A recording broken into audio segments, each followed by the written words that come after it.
Hujan di luar jendela berderai seperti ribuan jarum perak yang menimpa kaca.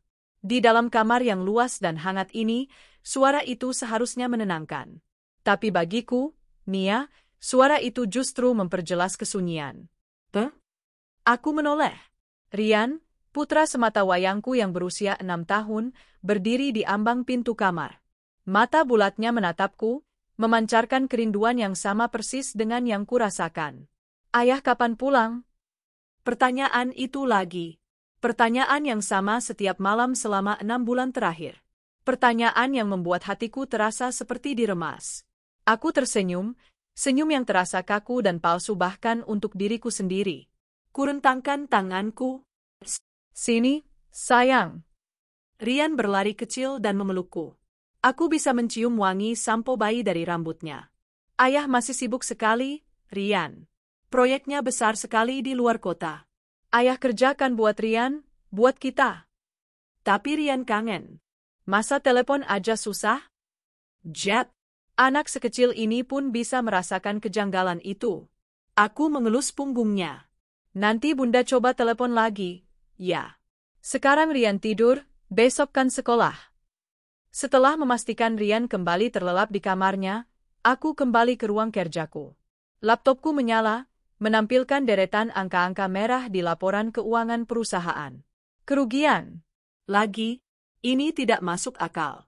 Perusahaan warisan ayahku ini selalu stabil, bahkan cenderung meroket sejak Bram kupercayai memegang kendali operasional sebagai direktur. Bram, suamiku. Pria yang kuinikahi 10 tahun lalu saat dia masih seorang staf junior yang brilian namun miskin. Aku melihat potensinya, dan ayah setuju. Kami membangunnya bersama. Dia pekerja keras, ambisius, dan dulu, dia sangat mencintaiku. Setidaknya, itu yang kupikirkan. 6 bulan lalu, dia pamit untuk mengurus proyek ekspansi besar di Kalimantan. Proyek vital, katanya. Dia harus fokus. Dia bilang komunikasi mungkin akan sulit karena sinyal di lokasi tambang. Aku percaya. Tentu saja aku percaya. Dia suamiku. Tapi proyek itu sepertinya tidak berjalan mulus. Laporan keuangan justru memburuk. Uang mengalir keluar dengan deras untuk biaya operasional proyek yang tidak jelas rinciannya. Setiap kali aku mencoba bertanya detailnya lewat telepon, itu pun kalau panggilanku diangkat, jawabannya selalu sama. Tenang saja, sayang. Semuanya terkendali. Kamu fokus saja sama Rian, biar aku yang urus bisnis. Ini rumit. Kamu gak akan ngerti. Selalu begitu. Meremehkanku. Padahal, aku memegang 70% saham perusahaan ini. Aku memijat pelipisku yang pening. Rasa lelah ini bukan hanya fisik. Aku lelah sendirian. Lelah mengurus Rian sendirian, lelah mengkhawatirkan perusahaan sendirian. Dulu, setidaknya aku punya Sita.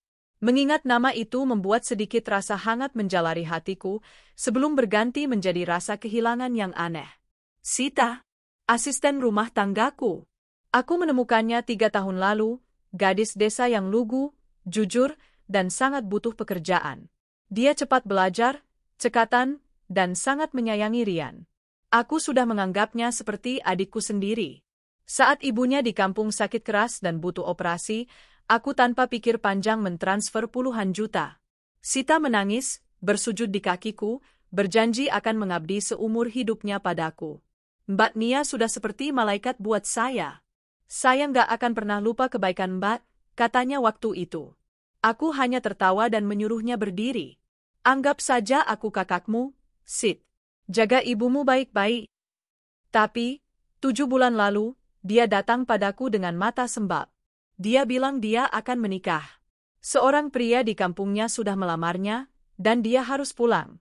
Saya mau jadi istri yang baik, Mbak, ucapnya lirih, menunduk.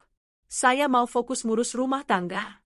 Kata calon suami saya, istri itu harus di rumah, melayani suami, biar suaminya sayang terus, nggak berpaling ke wanita lain. Aku terharu sekaligus sedih kehilangannya. Tentu saja, Sid. Itu hak kamu. Aku ikut bahagia. Aku memberinya pesangon besar, jauh di atas standar. Dia menangis lagi, memelukku erat. Lalu dia pergi. Begitu saja. Dia bilang pernikahannya sederhana di kampung, jadi aku tidak perlu datang. Aku memakluminya, meski sedikit kecewa karena tidak diundang. Sejak Sita pergi, rumah terasa semakin sepi. Terutama setelah Bram juga pergi. Ding! Ponselku berbunyi. Pesan dari Bram. Sayang, maaf baru balas. Meeting panjang. Sinyal susah. Aku mungkin baru bisa pulang 2-3 bulan lagi. Proyeknya lagi kritis. Aku transfer uang bulanan seperti biasa ya. Love you. Aku menatap pesan itu. Tidak ada panggilan. Tidak ada pertanyaan tentang Rian. Hanya laporan. Dan kebohongan yang entah kenapa mulai kurasakan. Aku butuh udara. Aku mengambil kunci mobilku. Persetan dengan laporan keuangan. Aku butuh keluar dari rumah ini. Rian juga butuh hiburan. Rian. Bangun, sayang, teriakku sambil berjalan ke kamarnya. Kita ke mall. Beli mainan baru dan es krim. Anak itu langsung terbangun, matanya berbinar. Asik? Ke mall? Dalam perjalanan di tengah kemacetan Jakarta, aku mencoba mengusir firasat buruk yang tiba-tiba menyergapku. Aku menyetel lagu ceria kesukaan Rian, ikut bernyanyi bersamanya. Mungkin aku hanya terlalu stres. Bram memang pekerja keras. Sita sudah bahagia dengan rumah tangganya. Dan kerugian perusahaan mungkin hanya tantangan bisnis sementara. Setibanya di lobi mall yang megah dan ramai, aku menggandeng tangan Rian. Mau es krim dulu atau beli mainan dulu? Tanyaku. Es krim? Oke, tuan muda. Ayo ke? Langkahku terhenti. Mataku terpaku pada satu titik di seberang lobi. Di depan etalase toko perlengkapan bayi premium. Seorang wanita. Dia terlihat sangat kukenal. Pakaiannya mahal, tasnya bermerek. Dia sedang mengelus perutnya yang buncit. Jantungku berdebar. Tidak mungkin. Wanita itu menoleh, dan dunia seakan berhenti berputar. Itu Sita. Dia tampak terkejut melihatku, sama terkejutnya seperti aku. Tapi sebelum aku bisa berkata apa-apa, seorang pria keluar dari toko, menenteng beberapa tas belanjaan. Pria itu tersenyum pada Sita, senyum yang sangat kukenal. Senyum yang tidak pernah kulihat selama 6 bulan terakhir. Pria itu adalah Bram. Suamiku. Dunia seakan berhenti berputar. Suara riuh lobi mall yang tadinya bising mendadak senyap di telingaku. Yang tersisa hanya detak jantungku yang berdebar begitu kencang hingga terasa sakit, dan 3 sosok yang membeku dalam adegan nyata paling absurd yang pernah kualami. Aku, putraku, Rian. Dan di seberang sana, suamiku, Bram, yang tersenyum mesra pada mantan pembantuku, Sita, yang sedang hamil besar. Wajah Sita pucat pasi. Matanya membelalak ngeri, satu tangannya yang tidak mengelus perut otomatis terangkat menutupi mulutnya yang ternganga. Dia mengenaliku. Tentu saja. Senyum di wajah Bram lenyap seketika, digantikan oleh ekspresi panik yang belum pernah kulihat seumur hidupku. Tas-tas belanjaan premium di tangannya, perlengkapan bayi yang seharusnya kubeli bersamanya jika kami punya anak kedua, terasa seperti tamparan di wajahku. Ayah! Suara lugu Rian memecah keheningan yang mencekam. Ia melambai kecil. Ayah di situ. Bunda, itu ayah. Rian, dalam kepolosannya, mulai menarik tanganku, mencoba berlari menghampiri sosok ayah yang sangat dirindukannya. Tarikan itu menyadarkanku. Rasa syok yang membekukan darahku seketika berubah menjadi bara api. Amarah. Kemarahan yang begitu pekat, begitu panas, hingga membuat pandanganku menggelap di tepinya. Aku tidak merasakan apa-apa lagi, tidak ada kesedihan, tidak ada sakit hati, yang ada hanya murka. Aku melepaskan genggaman tangan Rian. Tunggu di sini sebentar, sayang. Jangan kemana-mana. Ucapku dengan suara datar yang menakutkan, bahkan untuk telingaku sendiri. Aku mulai melangkah. Setiap langkahku terasa berat, namun mantap. Sepatu hak tinggiku beradu dengan lantai marmer, menciptakan irama yang terdengar seperti genderang perang. Aku tidak mengalihkan pandanganku dari mereka berdua. Bram panik. Dia melihatku mendekat. Dia mendorong Sita sedikit ke belakangnya, seolah melindunginya. Melindungi pelakornya dariku. Nia, sayang, sapanya, suaranya bergetar. Dia mencoba tersenyum, tapi yang keluar adalah seringai ketakutan. Kamu ngapain di sini? Ini nggak seperti yang kamu. Pak, aku tidak membiarkannya menyelesaikan kalimatnya. Seluruh kekuatanku kusalurkan ke telapak tanganku, mendarat telak di pipi kirinya. Suaranya menggema di lobi mal yang luas. Semua orang berhenti. Puluhan pasang mata kini tertuju pada kami. Nia, pekitnya, memegangi pipinya yang memerah. Proyek di Kalimantan, Bram, suaraku keluar lebih kencang dari yang kuduga. Dingin, tajam, dan penuh kebencian. Sibuk sekali, ya? Sibuk sampai harus bikin proyek baru di sini. Mataku melirik tajam ke perut buncit Sita yang gemetaran di belakangnya. Kamu? Aku kini beralih pada Sita. Wanita yang dulu selalu menunduk, kini gemetar ketakutan. Pakaiannya yang mewah terlihat konyol di tubuhnya. Dan kamu, Sita? Dia tersentak, air matanya mulai mengalir. Mbak Nia saya? Mau jadi istri yang baik, teriakku, tidak peduli lagi pada orang-orang yang mulai berkerumun, beberapa sudah mengeluarkan ponsel untuk merekam. Mau fokus urus rumah tangga biar suami nggak berpaling? Ternyata ini suamimu? Wajah Sita semakin pucat. Dia menangis sesenggukan. Maaf. Aku tertawa. Tawa yang terdengar mengerikan. 6 bulan. 6 bulan suamiku bohong padaku. Bilang kerja di luar kota. Nggak bisa pulang ketemu anaknya. Aku menunjuk Rian yang berdiri mematung beberapa meter di belakangku, wajahnya bingung dan ketakutan. Ternyata dia pulang ke rumah istri mudanya. Mantan pembantuku. Kerumunan mulai berbisik. Pelakor, suami nggak tahu diri, gila, sama pembantunya sendiri. Kamu pakai uangku, Bram. Aku kembali menghadap suamiku, yang kini hanya bisa diam membisu, wajahnya pucat karena malu dan marah. Kamu pakai uang perusahaan keluargaku untuk biayai hidup pelakor ini. Kamu belikan dia baju mahal? Tas mahal? Rumah? Mobil mewah? Aku teringat laporan keuangan yang memburuk. Teringat semua kerugian itu. Pantas saja perusahaan rugi terus. Uangnya kamu pakai untuk mahar dia. Nia, hentikan. Jangan bikin malu, desis Bram, mencoba meraih lenganku. Kutepis tangannya kasar. Malu? Kamu yang seharusnya malu, pengkhianat. Aku kembali menatap Sita. Dan kamu. Aku sudah anggap kamu seperti adikku sendiri. Ibu kamu sakit, siapa yang bayar biaya operasinya? Aku. Dan ini balasanmu. Kamu goda suamiku di rumahku sendiri. Di saat aku percaya penuh sama kamu. Pantas saja dulu kamu sering ngantuk siang-siang. Ternyata malamnya kamu melayani suamiku di kamarmu, sampai hamil. Perut buncit itu kini menjadi bukti yang paling memuakkan. Kamu hamil berapa bulan? 8. Hitunganku langsung berjalan cepat. Kamu berhenti kerja 7 bulan lalu. Itu artinya kamu sudah hamil 1 bulan sebelum kamu keluar.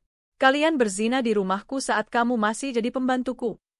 Sita terisak, saya dipaksa, Mbak? Dipaksa? Bram mendelik ke arah Sita, seolah kaget dengan pembelaan dirinya.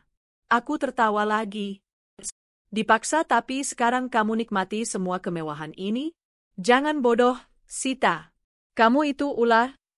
Aku tidak mau membuang waktu lagi. Di tengah kerumunan yang semakin padat dan riuh dengan cemoohan, aku mengeluarkan ponselku. Halo, Pak Danang. Aku menelepon pengacara keluargaku. Suaraku kubuat setenang mungkin.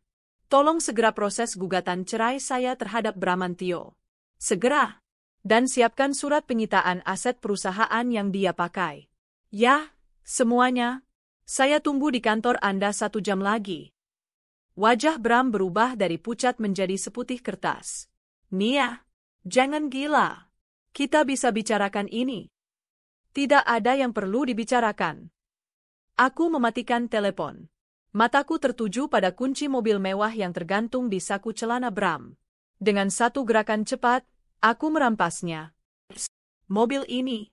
Atas nama perusahaan. Kembalikan. Nia. Aku tidak berhenti. Aku merogoh saku jasnya, mengambil dompetnya. Kubuka dan kuambil semua kartu kredit dan kartu ATM. Kartu kredit unlimited, fasilitas perusahaan. ATM, rekening gaji dari perusahaan. Semua aku cabut mulai detik ini juga.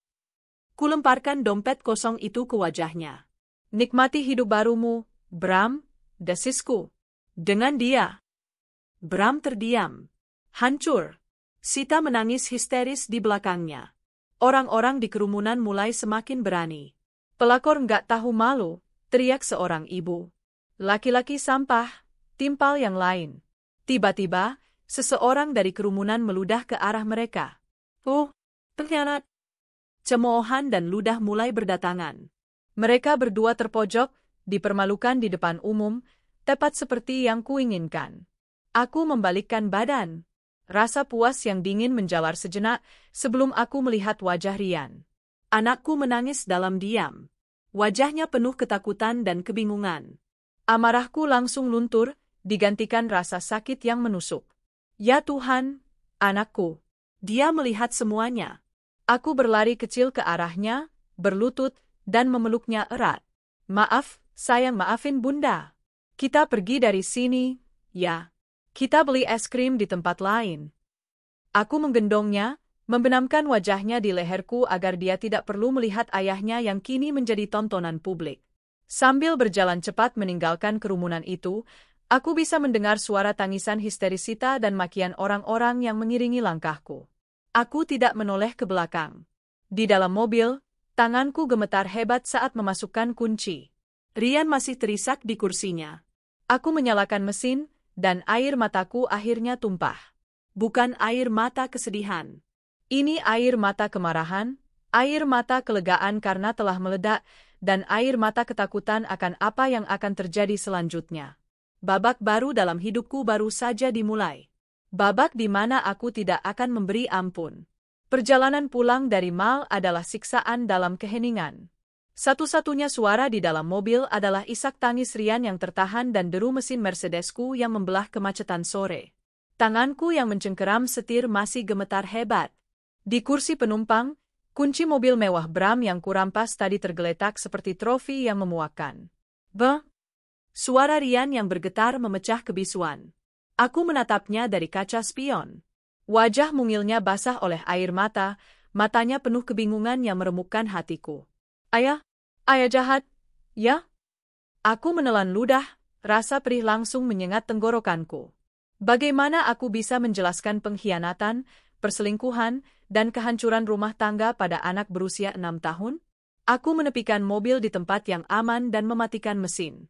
Aku berbalik, melepas sabuk pengamanku, dan memeluk tubuh mungilnya. Enggak, sayang. Bisikku, kebohongan pertama dari ribuan kebohongan yang mungkin harus kuciptakan untuk melindunginya. Ayah tidak jahat. Ayah sedang bingung. Tapi kenapa ayah sama Tante Sita? Kenapa Bunda tampar ayah? Kenapa orang-orang jahatin ayah? Rentetan pertanyaan itu keluar di sela isak tangisnya. Aku memejamkan mata, mencari kekuatan. Sayang, dengarkan Bunda. Ayah harus bekerja sangat jauh. Sangat jauh. Dan Tante Sita itu, dia teman kerja ayah. Bohong. Sergah Rian, mengejutkanku. Dia mendorongku sedikit. Rian lihat ayah senyum sama Tante Sita. Ayah nggak pernah senyum gitu lagi sama Bunda. Anak-anak lebih peka dari yang kita duga. Hatiku teriris. Aku memeluknya lagi, lebih erat. Bunda yang salah. Bunda tadi marah sekali. Maafin Bunda, ya? Bunda janji, semua akan baik-baik saja. Ada Bunda di sini untuk Rian. Selalu. Aku tidak tahu berapa lama kami duduk di tepi jalan itu sampai tangis Rian mereda, berganti dengan napas teratur kelelahan. Dia tertidur di pelukanku. Melihat wajah polosnya, amarahku yang tadi sempat luntur kini berkobar lagi, tapi kali ini berbeda. Bukan amarah panas yang meledak-ledak. Ini adalah amarah dingin, sedingin es, dan setajam baja. Mereka tidak hanya menghancurkan hatiku. Mereka sudah menyakiti anakku. Dan untuk itu, mereka harus membayarnya lunas. Aku kembali menyalakan mesin. Tujuanku bukan rumah.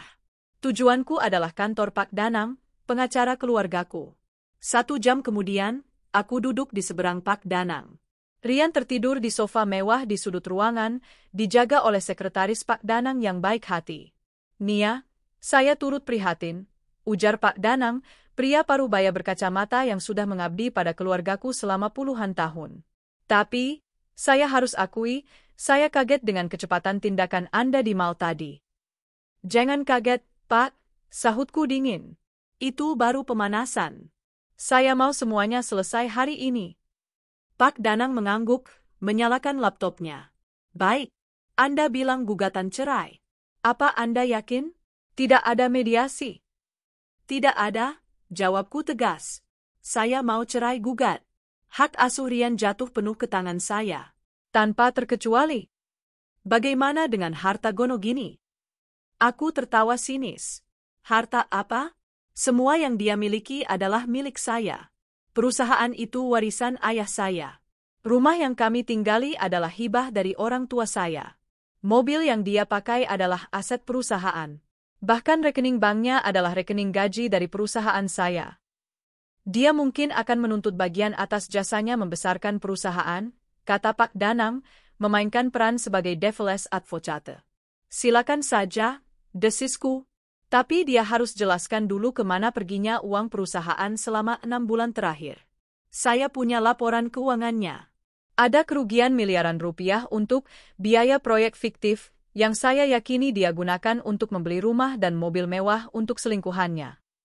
Mata Pak Danang menajam. Ini serius, Nia? Ini bisa masuk ranah pidana. Penggelapan dalam jabatan. Saya tahu, kataku. Itulah kenapa kita harus bergerak cepat. Apa yang Anda ingin saya lakukan sekarang? 1. Kataku sambil mengangkat jariku. Blokir semua rekening pribadi Bram yang terhubung dengan perusahaan. Saya sudah ambil kartu-kartunya. Pastikan dia tidak bisa menarik sepeser pun lagi. 2. Lanjutku. Saya mau Anda siapkan surat pemecatan Bramantio dari posisi direktur utama. Alasan? Penyelewengan dana perusahaan. Saya akan kumpulkan Dewan Komisaris besok pagi untuk RUPS luar biasa. 3. Dan ini yang paling penting. Cari tahu di mana mereka tinggal. Lacak pengeluaran perusahaan yang janggal itu. Pasti ada pembelian properti. Saya mau rumah itu. Hari ini. Pak Danang terdiam sejenak, lalu tersenyum tipis. Saya suka semangat Anda. Baik, tim saya akan langsung bekerja. Hanya butuh 2 jam bagi tim investigasi Pak Danang untuk menemukan alamatnya. Sebuah townhouse mewah di area elit Jakarta Selatan. Pembeliannya dilakukan 3 bulan lalu, menggunakan dana perusahaan yang disamarkan sebagai investasi lahan. Pukul 8 malam, aku tiba di depan rumah itu. Aku tidak sendiri. Pak Danang bersamaku, membawa surat perintah penyitaan aset perusahaan. 2 orang petugas keamanan berbadan tegap berdiri di belakang kami. Rumah itu indah. Jauh lebih modern dan hangat daripada rumahku sendiri. Lampu-lampu taman menyala, dan dari jendelanya, aku bisa melihat interior yang ditata dengan selera tinggi. Selera Sita, kurasa. Aku menekan bel. Butuh waktu beberapa saat sebelum pintu terbuka. Yang muncul adalah Bram. Wajahnya kuyu, pipinya masih sedikit merah bekas tamparanku. Dia jelas kaget melihatku. Nia, ngapain kamu di sini? Saya? Saya sedang mengunjungi aset perusahaan saya, jawabku datar. Aku mendorong pintu, melewati Bram yang tertegun. Pak Danang dan timnya mengikutiku. Sita muncul dari ruang tengah, mengenakan piyama sutra yang mahal. Perutnya yang buncit terlihat jelas. Melihatku, dia langsung berlari bersembunyi di belakang Bram. Ini rumahku, Nia. Kamu nggak berhak, teriak Bram, mencoba mendapatkan kembali keberaniannya. Rumahmu? Pak Danang melangkah maju, menyerahkan setumpuk dokumen ke dada Bram. Rumah ini dibeli menggunakan dana PT Jaya Abadi, di mana klien saya adalah pemegang saham mayoritas. Ini adalah surat sita aset. Anda menempati properti perusahaan secara ilegal. Wajah Bram langsung pucat. Dia menatap dokumen itu, lalu menatapku ngeri. Kamu lakukan ini. Kamu pikir aku akan diam saja setelah apa yang kalian lakukan? Tanyaku. Aku beri kalian waktu 30 menit. Kemasi pakaian kalian. Hanya pakaian pribadi. Bawa tas belanjaan kalian dari mal tadi. Sisanya, semua perabotan mewah ini akan disita dan dilelang besok. 30 menit.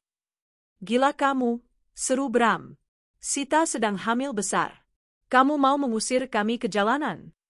Kehamilan itu bukan urusanku, sahutku dingin. Itu hasil dari proyek kalian. Dan ya, aku mau kalian pergi ke jalanan. Tepat seperti itu. Mbak tolong, Mbak. Sita mulai menangis lagi, memegangi perutnya. Kasihan bayi saya, Mbak, dia nggak salah. Seharusnya kamu memikirkan bayi itu sebelum kamu tidur dengan suami orang, bentakku. Seharusnya kamu memikirkan bayi itu saat kamu menikmati uang hasil curian dari perusahaan saya. Sekarang, kemasi barangmu. Aku memberi isyarat pada 2 petugas keamanan. Waktunya dimulai dari sekarang. 30 menit kemudian, pemandangan itu terukir selamanya di ingatanku. Bram, pria yang dulu kupuja, pria yang kubangun dari nol, kini berdiri di trotoar jalan yang gelap. Dia hanya membawa 1 koper dan 1 tas ransel. Di sebelahnya, Sita, mantan pembantuku, menangis sesenggukan, memeluk perut buncitnya, dikelilingi beberapa tas belanjaan dari mal tadi. Mereka tidak punya apa-apa lagi. Tidak ada mobil. Tidak ada rumah. Tidak ada kartu kredit. Tidak ada uang. Aku menurunkan kaca jendela mobilku. Bram menatapku dengan tatapan penuh kebencian. Ini belum selesai, Nia, desisnya. Aku tersenyum. Senyum pertama yang kurasakan tulus sepanjang hari. Oh, tentu saja, jawabku. Ini baru permulaan. Aku menutup kaca jendelaku dan melaju pergi, meninggalkan mereka berdua dalam kegelapan. Aku terbangun bukan karena alarm, tapi karena mimpi buruk.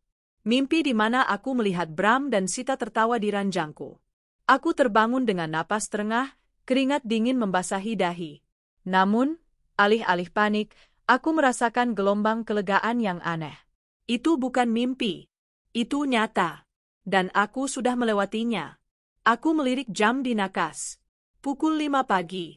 Di sebelahku, Rian tertidur pulas, memeluk gulingnya. Aku pasti memindahkannya ke kamarku tadi malam, tidak tega membiarkannya tidur sendirian setelah trauma yang dia alami. Wajahnya damai, seolah tidak terjadi apa-apa. Dadaku terasa sesak. Demi dia, aku harus menjadi lebih kuat dari baja. Hari ini adalah hari di mana aku mengambil kembali hidupku. Aku bangkit tanpa suara, mandi, dan memilih pakaianku dengan saksama. Bukan gaun duka. Aku memilih power suit berwarna merah marun, tajam, dan profesional. Rambutku kugulung rapi, riasanku sempurna. Tidak boleh ada jejak air mata atau kelemahan. Hari ini, aku bukan istri yang dikhianati. Hari ini, aku adalah pemilik PT Jaya Abadi. Pukul 7:30, aku sudah di lobi kantor, aura dinginku membuat para karyawan yang berpapasan menunduk gugup. Mereka pasti sudah mendengar desas-desus. Pak Danang sudah di ruang meeting, bisik sekretarisku, Wina, dengan wajah prihatin. Bagus, panggil semua dewan komisaris dan kepala divisi. RUPS luar biasa. 10 menit lagi, perintahkan aku, melangkah mantap. Ruang rapat dewan yang biasanya dipimpin oleh Bram, hari ini terasa berbeda. Aku duduk di kursi utama, kursi yang seharusnya menjadi milikku sejak lama. Pak Danang duduk di sebelah kananku, menyebarkan dokumen-dokumen tebal di depan setiap kursi. 1 persatu petinggi perusahaan masuk. Wajah mereka tegang. Mereka tahu sesuatu yang besar akan terjadi. Selamat pagi, sapaku, suaraku datar dan menggema di ruangan yang hening. Saya tidak akan berbasa-basi. Mulai hari ini, saya, Anindita Nia, mengambil alih kembali posisi Direktur Utama PT Jaya Abadi. Terdengar napas tertahan di sekitar meja. Direktur sebelumnya, Bramantio, aku mengucapkan namanya seolah itu adalah kotoran, telah resmi diberhentikan per tadi malam. Ibu Nia, mohon maaf, potong Pak Sutedja, salah satu komisaris tua kolega ayahku. Ini sangat tiba-tiba. Pemberhentian seorang dirut harus melalui mekanisme RUPS. Kita tidak bisa? Kita bisa, Pak Sutedja, sahut Pak Danang, membuka dokumen di depannya. Dan kita sedang melakukannya. Alasan pemberhentian, penyelewengan dana perusahaan dan penggelapan dalam jabatan. Pak Danang mulai memaparkan temuannya. Aliran dana miliaran rupiah ke rekening fiktif. Pembelian aset mewah, rumah dan mobil, atas nama pribadi yang dibebankan sebagai biaya oper. Total kerugian sementara yang teridentifikasi dalam 6 bulan terakhir, 12,7 miliar rupiah, tutup Pak Danang. Ruangan itu senyap. Wajah Pak Sutedja yang tadi menuntut, kini pucat pasi. Saya tidak peduli apa hubungan pribadi saya dengannya, lanjutku, menatap setiap orang di ruangan itu. Tapi siapapun yang mencuri dari perusahaan ini akan berhadapan dengan saya. Tim audit independen akan masuk mulai hari ini. Siapapun yang terlibat dalam hal ini akan menyusul Bramantio ke penjara. Itu adalah ancaman yang jelas. Aku harus membersihkan perusahaan ini dari kutu-kutu yang mungkin ditanam Bram. Keputusan RUPS sudah bulat, kataku, mengabaikan fakta bahwa ini lebih seperti dekret daripada rapat. Saya dirut yang baru. Ada keberatan? Tidak ada. Tentu saja tidak. Mereka semua tahu siapa pemilik saham mayoritas yang sebenarnya. Di belahan kota yang lain, di sebuah penginapan melati yang pengap dan berbau apak di dekat terminal, Bramantio membanting ponselnya ke dinding. Ponsel murah yang terpaksa dia beli tadi pagi setelah menjual jam tangan Rolexnya dengan harga sangat miring. Sialan! Sialan! Sialan! Ponsel itu hancur berkeping-keping. Itu adalah satu-satunya alat komunikasinya. Sita tersentak kaget dari tidurnya yang tidak nyenyak di kasur yang lengket. Dia meringis, memegangi perutnya yang kram. Mas, ada apa lagi? Cicitnya ketakutan. Blokir. Semua diblokir, teriak Bram, matanya merah. Rekeningku, kartuku, bahkan teman-temanku. Aku telepon si Harry, dia bilang gak kenal aku. Si Anton langsung tutup telepon. Nia pasti sudah mengancam mereka semua. Dia menendang kursi kayu reot di sudut ruangan. Wanita gila itu. Dia benar-benar menghancurkanku. Terus kita gimana, Mas? Air mata Sita mulai menggenang lagi. Uang kita tinggal sedikit. Cuma sisa jual jam. Perutku sakit, kayaknya aku harus ke dokter. Bayinya? Dokter? Bayi? Bram menatap Sita dengan pandangan buas. Kamu pikir aku peduli? Gara-gara kamu juga semua ini terjadi. Seandainya kamu nggak hamil. Seandainya kamu nggak manja minta belanja ke mal sialan itu. Kok aku, tangis Sita pecah. Mas yang janjiin aku hidup enak. Mas yang bilang Mbak Nia nggak akan tahu. Mas yang bilang Mas cinta sama aku. Cinta? Bram tertawa sinis. Aku butuh pewaris. Dan kamu memberikannya. Tapi apa gunanya pewaris kalau aku jadi gembel begini? Bram menjambak rambutnya, mondar-mandir di ruangan sempit itu. Dia terpojok. Dia tahu Nia. Nia, jika sudah marah, akan membakar semuanya sampai hangus. Dia tidak punya apa-apa lagi. Tidak ada teman. Tidak ada uang. Tidak ada kekuasaan. Tiba-tiba, dia teringat sesuatu. Anakku? Desisnya. Dia tidak mungkin mengambil anakku. Rian itu kelemahannya. Dia menatap Sita dengan licik. Sebuah rencana baru yang jahat mulai terbentuk di kepalanya. Siang itu, ponsel Wina, sekretarisku, berdering. Ibu, ini video kejadian di mal tadi malam. Video apa? Tanyaku tanpa mengalihkan pandangan dari tumpukan laporan audit. Viral, Bu. Di semua platform media sosial. Judulnya, Istri sah labrak pelakor mantan art di mal mewah. Tanganku berhenti bergerak. Dengan enggan, aku membuka tabletku. Dan di sana, wajah marahku terpampang jelas. Aku melihat diriku sendiri menampar Bram, meneriaki Sita, merampas kartu-kartu. Aku melihat Rian berdiri ketakutan. Puluhan ribu komentar. Sebagian besar mendukungku. User 123, rasain. Gituin aja pelakornya. Mbak, semangat. Hello Kitty, gila si suaminya, udah dikasih enak malah cari pembantu. Sampah. Bunda bijak, kasihan anaknya, harus lihat drama orang tuanya. Komentar terakhir itu menusukku. Kasihan anaknya. Amarahku terganti oleh rasa malu yang singkat. Publik kini tahu aib rumah tanggaku. Ibu Humas mau rilis pernyataan, Tanya Wina hati-hati. Tidak perlu, jawabku dingin, menutup tablet itu. Biar saja, biar semua orang tahu siapa Bramantio. Biar dia tidak bisa sembunyi dimanapun. Aku kembali bekerja, tapi pikiranku teralihkan. Rasa malu itu dengan cepat menguap. Ini bagus. Semakin hancur reputasinya, semakin mudah bagiku untuk memenangkan segalanya. Aku menelepon Pak Danang.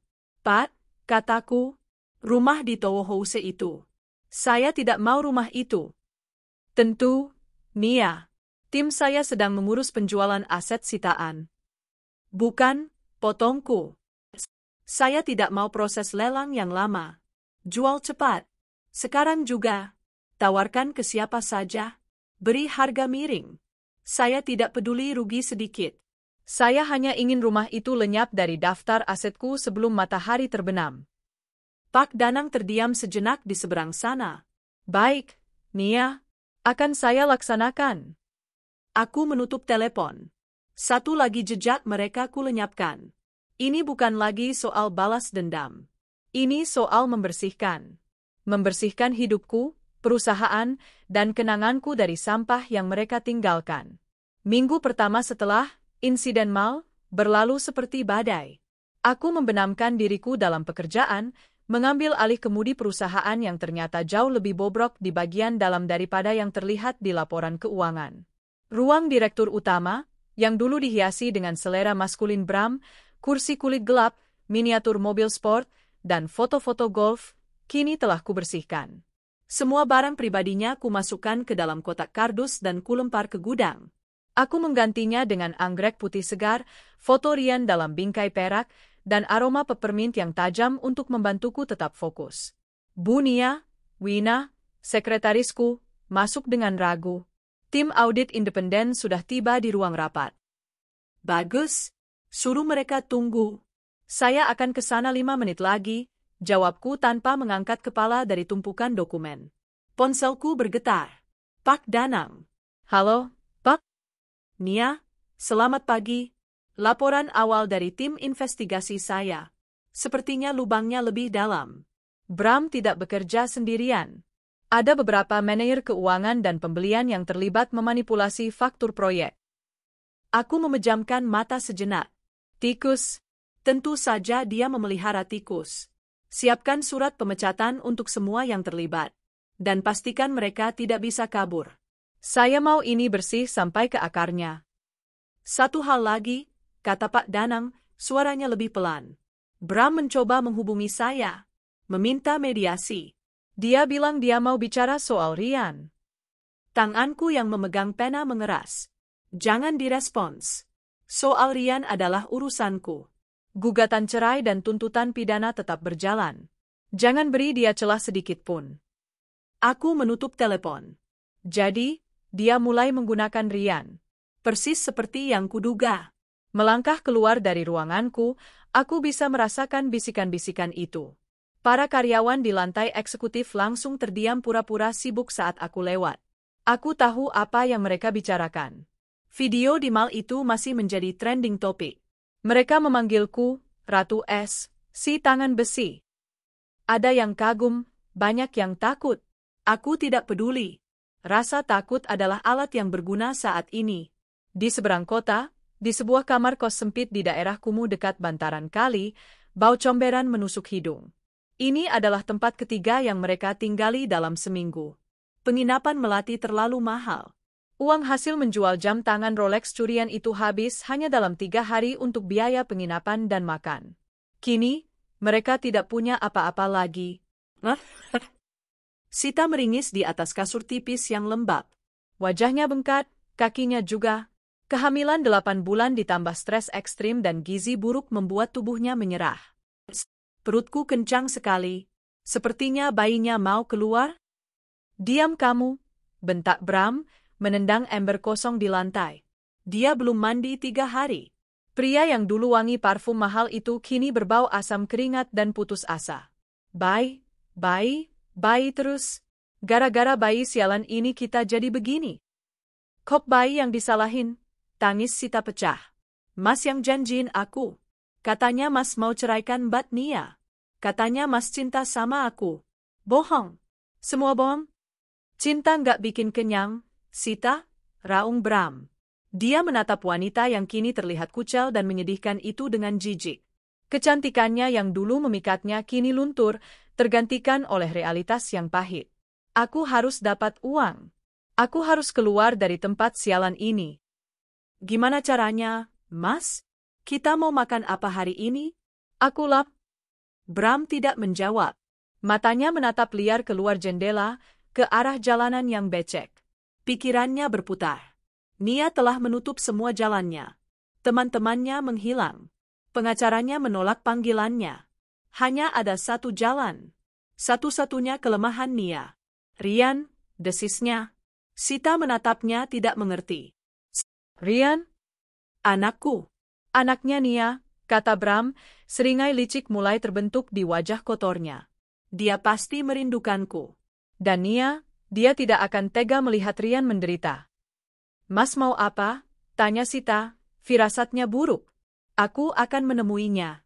Di sekolahnya, kata Bram. Aku akan bilang aku kangen.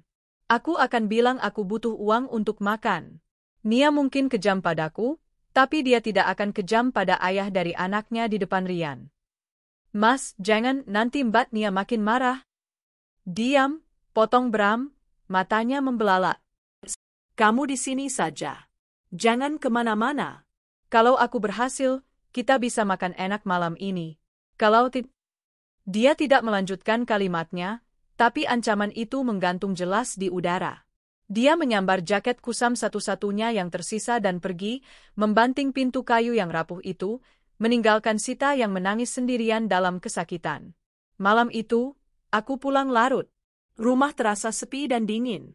Aku langsung menuju kamar Rian. Putraku sudah tertidur, tapi tidurnya gelisah. Keningnya berkerut. Bei Sum, pengasuh baru Rian, keluar dari kamar. Anu, Bu? Sapanya takut-takut.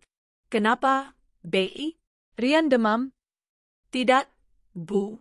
Tapi tadi siang dia bertanya terus. Bei Sum, ayah di penjara, ya, katanya. Dadaku seperti dihantam palu godam. Dia dengar dari mana? Desisku. Teman-temannya di sekolah, Bu. Katanya mereka lihat video di HP orang tuanya. Video bunda dan ayah di mall. Aku terduduk di tepi ranjang Rian. Jadi, ini sudah sampai ke telinga anak-anak. Video itu, aib itu, kini menjadi bahan olok-olok di sekolah putraku. Kuusap kening Rian yang berkeringat. Enggak, sayang, bisikku pada anakku yang tertidur. Ayahmu tidak di penjara. Tapi dia ada di neraka yang dia ciptakan sendiri. Aku membenarkan selimutnya, hatiku berkecamuk antara amarah pada Bram dan rasa bersalah yang luar biasa pada Rian. Aku berjanji akan melindunginya, tapi aku gagal melindunginya dari rasa malu ini. Tepat saat itu, ponselku bergetar. Sebuah pesan dari nomor tak dikenal. Nia, aku tahu kamu marah. Tapi aku mohon. Sita mau melahirkan. Kami tidak punya uang sepeser pun. Kami kelaparan.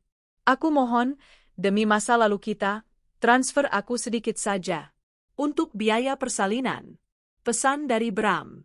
Dia pasti sudah menjual barang terakhirnya untuk membeli ponsel murah dan pulsa. Jemariku gemetar. Sita mau melahirkan. Bayi itu. Bayi yang tidak bersalah. Sejenak, ada rasa kasihan yang muncul. Sejenak. Lalu aku teringat wajah bingung Rian. Aku teringat desas-desus di kantor. Aku teringat kebohongannya selama berbulan-bulan. Dengan tangan yang kini stabil, aku mengetik balasan. Itu bukan urusanku. Aku memblokir nomor itu. Aku mematikan ponselku. Malam ini, aku hanya ingin tidur di samping putraku. Tapi aku tahu, ini belum berakhir. Pria seperti Bram, yang sudah terpojok, akan menjadi jauh lebih berbahaya. Dan firasatku mengatakan, dia akan nekat. Firasatku benar. Keesokan harinya, aku sedang memimpin rapat audit, membedah satu persatu faktur fiktif yang ditandatangani Bram, ketika ponselku bergetar hebat di atas meja. Panggilan masuk dari Bei Sum. Aku langsung memberi isyarat pada para auditor untuk diam. Jantungku berdebar. Bei Sum tidak akan menelepon di jam segini kecuali ada sesuatu yang gawat. Halo, Be? Ibu? Tolong, Bu. Itu Bapak? Suara Bei Sum terdengar panik, nyaris histeris, berlatar suara bising anak-anak.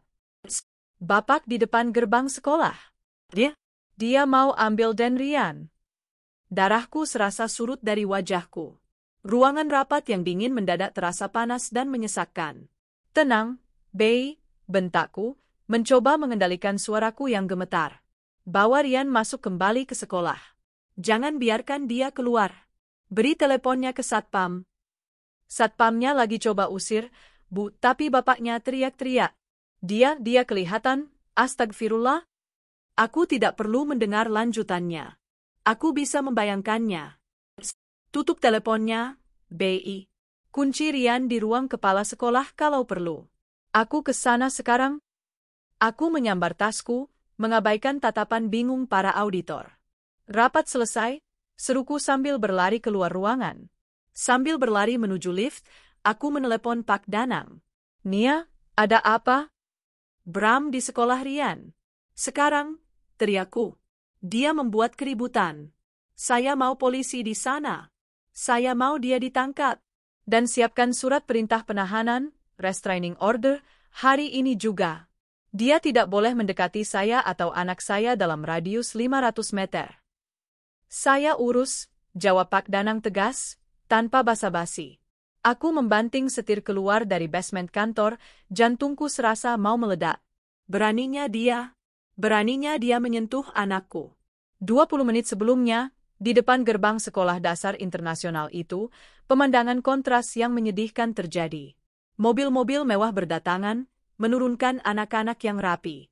Dan di sana, di seberang jalan, berdiri sesosok pria. Itu Bram. Tapi bukan Bram yang dikenal para orang tua murid di sana.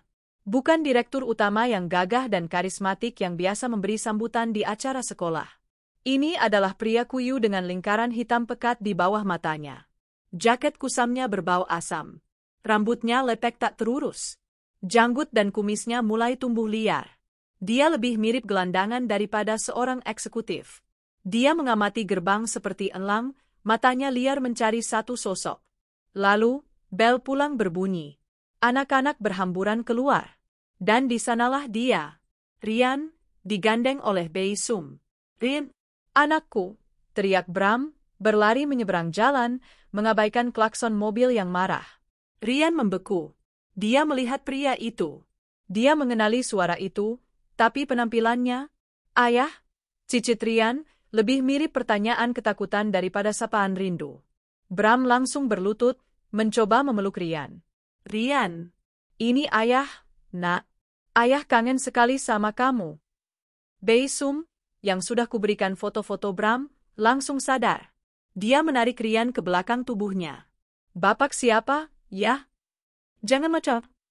Saya ayahnya. Kamu siapa berani halangi saya? Bentak Bram. Satpam sekolah yang melihat keributan itu segera mendekat. Pak, mohon maaf, jangan buat keributan di sini. Dia anak saya. Saya mau jemput anak saya. Rian mulai menangis, ketakutan melihat ayahnya yang berantakan dan marah-marah, serta pertengkaran di depannya. Ayah kenapa? Isak Rian. Melihat air mata Rian, Bram mengubah taktiknya. Seringai liciknya hilang, diganti dengan topeng penderitaan. Rian, tolong ayah, nak, rintihnya, ikut menangis, air mata buaya. Ayah lapar? Ayah nggak punya uang buat makan. Bunda kamu jahat sama ayah? Bunda kamu usir ayah? Dia menatap Bei Sum dan Satpam. Kalian lihat, kan? Istri saya, Anindita Nia, dia mengusir saya. Dia mengambil semua uang saya. Dan sekarang dia mau memisahkan saya dari anak saya. Di mana keadilan? Beberapa orang tua murid mulai berkerumun, berbisik-bisik. Video di mal itu kembali terlintas di benak mereka. Pak, Rian bilang ayah kerja di luar kota? Kata Rian polos, di sela tangisnya. Bunda bohong, nak, seru Bram. Bunda yang buang ayah. Bilang sama bunda, kasih ayah uang. Ayah kedinginan. Tante Sita juga sakit tolong, nak. Dia mencoba memanfaatkan Rian, memanipulasi anak sekecil itu di depan umum. Saat itulah sirene polisi terdengar sayup-sayup, semakin mendekat. Pak Danang bergerak cepat. Mata Bram membelalak panik. Polisi? Dia mencoba meraih Rian. Ikut ayah, nak. Kita pergi dari sini. Tidak, jerit Beisum, memeluk Rian erat. Satpam sekolah langsung menahan Bram. Bapak sudah keterlaluan. 2 mobil polisi tiba, bersamaan dengan mobilku yang mengerem mendadak di belakangnya. Aku melompat keluar dari mobil, mataku berkilat marah. Pemandangan itu membuatku mual. Bram, suamiku, ditahan oleh 2 orang satpam, berteriak-teriak seperti orang gila.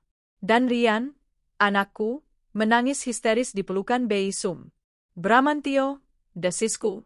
Mendengar suaraku, dia berhenti meronta. Dia menatapku dengan kebencian murni. Nia, kamu panggil polisi. Untuk suamimu sendiri? Anda bukan suami saya lagi, jawabku dingin. Polisi kini mengambil alih, memborgol tangannya. Anda adalah gelandangan yang mengganggu anak saya di sekolahnya. Iblis kamu, Iblis, raungnya saat digiring ke mobil polisi. Kamu akan bayar ini. Aku akan ambil Rian darimu. Aku akan ambil semuanya. Aku tidak menggubrisnya. Aku berlari dan mengambil Rian dari pelukan Beisum. Enggak apa-apa, sayang. Bunda di sini. Bunda di sini. Rian memelukku erat, tubuhnya gemetar hebat. Ayah. Ayah bilang Bunda jahat. Hatiku hancur berkeping-keping. Pria itu, bahkan dalam kejatuhannya, masih bisa meracuni pikiran anakku. Ayah tidak lapar, sayang, bisikku, berusaha tegar. Ayah hanya sedang sakit. Ayah perlu istirahat di tempat khusus. Aku menggendong Rian masuk ke mobil, menenangkan Beisum, dan berterima kasih pada pihak sekolah. Saat aku melaju pergi, aku melihat mobil polisi itu membawanya. Ini adalah goresan terakhir. Dia sudah melewati batas. Sementara itu, di kamar kos yang berbau pesing, Sita menggeliat kesakitan. Mas Bram, tolong. Dia sendirian. Kram di perutnya yang tadi pagi hanya terasa ringan, kini datang setiap 5 menit. Sakitnya tak tertahankan. Lalu dia merasakannya. Sensasi basah yang hangat mengalir di antara kedua kakinya. Ketubannya pecah. Dia panik. Dia mencoba bangkit, tapi rasa sakit yang menusuk membuatnya jatuh kembali ke kasur. Tolong, jeritnya. Dia merangkak ke pintu, menggedor-gedor pintu kayu rapuh itu. Tolong, saya mau melahirkan. Siapapun, tolong. Tetangga sebelah kamarnya, seorang kuli angkut, membuka pintu dengan kesal. Berisik, Mbah. Lagi anak-anak tidur. Tolong, Pak, saya mau melahirkan, panggilkan taksi, saya nggak punya uang tapi. Pria itu menatapnya dari atas ke bawah, melihat genangan air di lantai, lalu mendengus. Nggak punya uang kok mau ke rumah sakit? Bikin repot aja. Dia menutup pintunya kembali. Sita terisak putus asa. Dia sendirian. Tanpa suami. Tanpa uang. Dan bayinya akan segera lahir. Dia teringat padaku. Pada kebaikanku. Pada rumah mewah yang dulu dia tinggali. Pada sup ayam yang sering kubuatkan untuknya saat dia sakit. Dia teringat bagaimana aku membiayai operasi ibunya. Mbak Nia, tolongin saya, maafin saya, Mbak Nia. Rintihnya di lantai yang kotor, di antara rasa sakit kontraksi yang semakin menjadi. Tapi tidak ada Mbak Nia di sana. Tidak ada Bram. Hanya ada dia dan penyesalannya. Perjalanan pulang dari sekolah terasa 1000 kali lebih berat daripada perjalanan pulang dari mal. Rian tidak menangis lagi. Dia hanya diam di kursinya, memeluk lututnya, dan menatap kosong keluar jendela. Keheningan itu jauh lebih menakutkan daripada isak tangisnya. Setibanya di rumah, dia melepaskan genggamanku dan berjalan lurus ke kamarnya tanpa sepatah kata pun. Dia tidak meminta mainan atau es krim. Dia tidak bertanya apa-apa. Dia hanya masuk ke kamar dan menutup pintunya. Jantungku terasa seperti digenggam tangan es. Kemenangan apa yang kuraih jika anakku sendiri hancur seperti ini? Aku membuka pintu kamarnya perlahan. Dia sedang duduk di lantai, di sudut ruangan, memeluk robot mainan yang dibelikan Bram tahun lalu. Sayang, panggilku lembut. Dia tidak menoleh. Rian, mau Bunda buatkan coklat hangat? Dia menggeleng pelan. Aku duduk di lantai, beberapa meter darinya, tidak berani terlalu dekat. Rian marah sama Bunda? Dia diam sejenak, sebelum akhirnya berbisik, suaranya serak. Kenapa polisi tangkap ayah? Aku menelan ludah. Ayah melanggar aturan, sayang. Ayah datang ke sekolah Rian dan membuat keributan. Itu tidak boleh. Ayah cuma mau ketemu Rian. Bunda tahu. Tapi cara ayah salah. Ayah menakuti Rian dan teman-teman Rian. Rian akhirnya menoleh. Mata bulatnya yang biasanya berbinar kini kusam dan penuh duka. Ayah jahat? Bukan? Bunda jahat? Tanyanya lagi. Ayah bilang Bunda jahat. Ayah bilang ayah lapar. Pertanyaan itu, yang dilontarkan dengan kepolosan seorang anak, terasa lebih sakit daripada tamparan di mal. Pria itu, dalam kehancurannya, telah menanamkan racun paling mematikan ke dalam pikiran putraku, keraguan terhadapku. Ayah tidak lapar, Rian, kataku, suaraku bergetar menahan tangis. Ayah punya uang. Ayah hanya sedang marah. Dan orang kalau marah, kadang suka bicara yang tidak benar. Tapi Rian lihat ayah kotor. Baju ayah jelek. Kayak di TV, yang gak punya rumah. Aku tidak bisa menahannya lagi. Air mataku luruh. Aku gagal. Aku gagal melindunginya dari pemandangan itu. Aku ingin balas dendam, tapi aku lupa bahwa dalam perang, korban pertama seringkali adalah mereka yang tidak bersalah.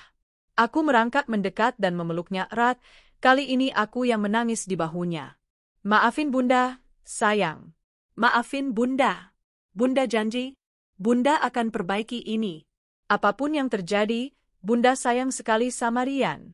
Selalu. Rian tidak membalas pelukanku. Dia hanya diam, kaku.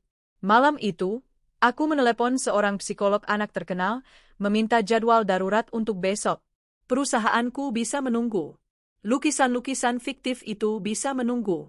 Prioritas utamaku kini telah bergeser. Bukan lagi menghancurkan Bram, tapi menyelamatkan putraku. Di saat yang sama, di kamar kos yang berbau pesing dan darah, jeritan Sita sudah berubah menjadi rintihan lemah. Tolong. Dia terbaring di lantai yang kotor, genangan air ketuban dan darah mulai meluas di sekelilingnya.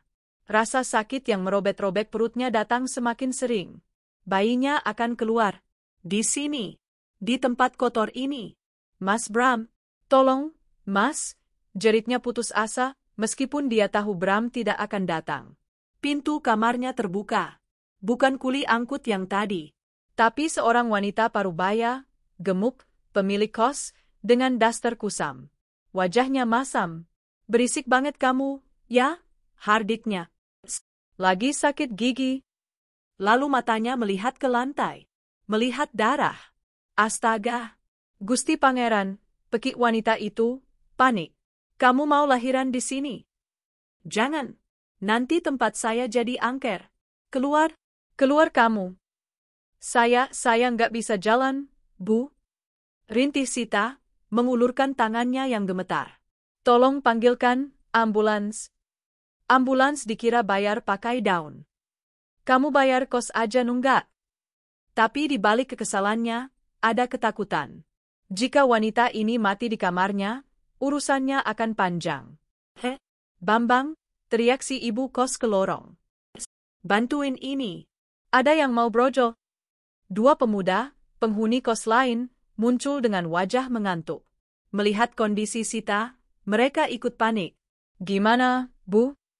Pesan bajai. Bawa ke rumah sakit umum. 15 menit kemudian, Sita, yang hanya ditutupi kain seadanya, digotong oleh dua pemuda itu menuruni tangga sempit. Setiap guncangan terasa seperti tusukan pisau. Dia merasa sangat malu. Tetangga kos lain melihatnya dengan tatapan jijik dan kasihan. Dia didudukan di dalam bajai yang reyot. Si ibu kos melempar selembar uang 100 ribuan ke sopirnya. Ke UGD RSUD. Sisanya biar dia yang urus. Perjalanan ke rumah sakit adalah neraka. Setiap polisi tidur, Setiap rem mendadak, membuat Sita menjerit kesakitan. Dia sendirian, dipermalukan, dan ketakutan setengah mati. Setibanya di unit gawat darurat rumah sakit umum yang penuh sesak, dia diturunkan begitu saja.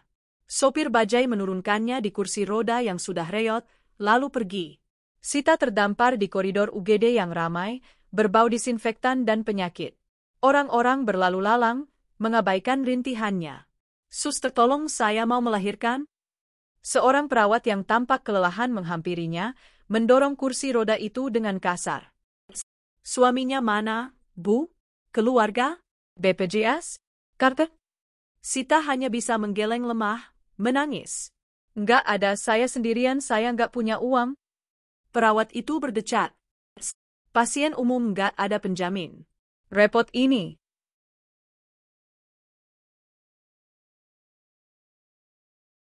Sita meraih tangan perawat itu. "Tolong, Sus, selamatkan bayi saya nggak apa-apa, tapi bayi saya." Melihat keputusasaan di mata Sita, perawat itu sedikit melunak. "Ya sudah, bawa ke ruang bersalin," teriaknya pada seorang petugas. Saat dia didorong menuju ruang bersalin, melewati pasien-pasien lain yang menderita, Sita akhirnya menyadari arti hukuman yang sesungguhnya. Ini adalah balasannya. Bukan kemewahan yang dijanjikan Bram. Bukan cinta. Tapi rasa sakit, penghinaan, dan kesendirian di titik terendah dalam hidupnya. Jauh dari rumah sakit, di sel tahanan sementara kantor polisi, Bramantio duduk meringkuk di sudut. Bau pesing dan keringat menusuk hidungnya. Sel itu sempit, berbagi dengan 4 tahanan lain, copet, penjudi, dan pemabuk. Karisma direktur utama itu telah luntur total. Dia hanyalah pria parubaya yang ketakutan, mengenakan pakaian kotor. Dia sudah menggunakan satu-satunya jatah teleponnya. Si Harry, nomor tidak aktif. Si Anton, maaf, Anda siapa ya? Lalu ditutup. Semua kontaknya, semua, teman, bisnisnya, lenyap dalam sekejap. Pintu sel berderit terbuka. Seorang polisi memanggilnya. "Bramantio, ada yang mau ketemu." Secercah harapan muncul di hatinya. Mungkinkah Nia berubah pikiran? Dia dibawa ke ruang interogasi kecil. Di sana, duduk seorang pria muda berjas rapi, membawa koper kulit. "Bukan Nia." "Anda siapa?" tanya Bram. "Saya dari firma hukum Danang Arekan," jawab pria itu dingin, membuka kopernya. "Saya di sini bukan untuk membela Anda. Saya di sini untuk menyerahkan ini." Dia menyodorkan 2 bundel dokumen. Yang pertama, surat perintah penahanan, restraining order, resmi dari pengadilan. Anda dilarang mendekati Ibu Anindita Nia dan putranya, Rian Wiguna, dalam jarak 500 meter. Melanggar ini, Anda akan langsung ditangkap. Bram menatap kertas itu dengan nanar. Yang kedua, lanjut pengacara itu. Surat pemberitahuan status tersangka atas dugaan tindak pidana penggelapan dalam jabatan dan pencucian uang. Kerugian perusahaan klien kami ditaksir sementara mencapai 12,7 miliar rupiah. Besok pagi, Anda akan dipindahkan ke tahanan kejaksaan. Tubuh Bram merosot di kursi. Selesai. Semuanya benar-benar selesai. "Nia, dia benar-benar mau memenjarakan saya," bisik Bram, tidak percaya.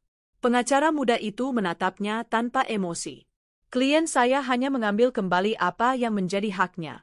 "Selamat malam, Pak Bramantio." Pria itu pergi, meninggalkan Bram sendirian di ruangan itu. Dia tidak memikirkan Sita. Dia tidak memikirkan bayinya yang akan lahir. Dia hanya memikirkan dirinya sendiri. Kegelapan sel yang dingin, seragam tahanan berwarna oranye, dan tahun-tahun yang akan hilang dari hidupnya. Dia menundukkan kepalanya di atas meja dan, untuk pertama kalinya, Bramantio menangis. Bukan tangisan penyesalan, tapi tangisan putus asa seorang pengecut yang telah kehilangan segalanya. Keesokan paginya, aku tidak pergi ke kantor. Aku membatalkan semua rapat, termasuk pertemuan penting dengan tim audit. Prioritasku telah berubah total sejak melihat tatapan kosong di mata putraku. Pukul 10 pagi, aku dan Rian sudah duduk di ruang tunggu yang tenang dan didesain khusus untuk anak-anak. Warnanya pastel, ada banyak mainan kayu edukatif, dan sebuah akuarium besar dengan ikan berwarna-warni. Ini adalah kantor Dr. Arini, psikolog anak terbaik di kota, yang berhasil dihubungi Pak Danang untuk jadwal darurat. Bunda, ikannya lucu, bisik Rian. Itu adalah kalimat utuh pertama yang diucapkannya sejak kemarin. Iya, sayang. Nanti kita beli ikan seperti itu, ya, jawabku, hatiku sedikit menghangat. Dr. Arini keluar, seorang wanita parubaya yang ramah dengan senyum yang menenangkan. Rian, halo, Tante Arini. Mau main sama Tante di dalam? Rian menatapku, mencari persetujuan. Aku mengangguk. Bunda tunggu di sini. Rian main saja sama Tante Arini. Dia menurut, menggandeng tangan Dr. Arini dan masuk ke ruang terapi. Aku duduk sendirian di ruang tunggu, dikelilingi mainan anak-anak yang ceria, namun hatiku terasa begitu berat. Aku bisa memimpin RUPS luar biasa, menghadapi puluhan eksekutif pria yang meremehkanku, mengambil alih perusahaan, dan menghancurkan suamiku dalam satu malam. Tapi di sini, di depan pintu ruang terapi anak, aku merasa kecil dan gagal total. 1 jam berlalu. Rasanya seperti selamanya. Pintu terbuka. Dr. Arini keluar sendirian, menutup pintu pelan di belakangnya. Rian sedang asyik menggambar, Bunia. Mari, kita bicara sebentar di ruangan saya. Di ruangannya yang rapi, dia menatapku dengan tatapan yang penuh empati, namun profesional. Bunia, saya tidak akan berbasa-basi. Rian sedang dalam kondisi trauma akut. Jantungku mencelos. Trauma? Ya. Anak seusianya melihat dunia secara hitam putih. Bagi mereka, bunda adalah aman, dan ayah adalah aman. Dunianya stabil. Dalam 2 hari, Rian melihat bundanya berubah menjadi sosok yang menakutkan, berteriak, menampar, dan ayahnya berubah dari sosok pahlawan menjadi sosok yang menyedihkan dan ditangkap polisi. Saya marah sekali waktu itu, berlaku lirih. Saya mengerti, kata Dr. Arini lembut. Tapi Rian tidak mengerti konsep perselingkuhan atau penggelapan uang. Dia hanya mengerti bahwa 2 pilar keamanannya runtuh bersamaan. Dia bingung siapa yang jahat dan siapa yang baik. Dia takut pada ayahnya, tapi dia juga mulai takut pada Anda. Kata-kata itu menghantamku. Dia juga mulai takut pada Anda. Saya tadi memintanya menggambar keluarganya, lanjut Dr. Arini. Dia menyodorkan selembar kertas. Itu adalah gambar khas anak-anak, tapi isinya membuatku mual. Ada 3 figur. 1 figur besar di sisi kiri, digambarnya dengan spidol merah menyala, gorisannya kasar, matanya besar dan marah. Ini bunda, katanya. Di sisi kanan, ada figur yang lebih kecil, kotor, dengan coretan-coretan hitam di sekelilingnya. Ini ayah. Dan di tengah, jauh di bawah, ada figur yang sangat-sangat kecil, hampir seperti titik, tanpa tangan atau kaki. Itu Rian, bisikku ngeri. Dia merasa kecil, tidak berdaya, dan terjepit di antara 2 kekuatan besar yang menakutkan, jelas Dr. Arini. Bunia, Anda sudah memenangkan perang di luar sana.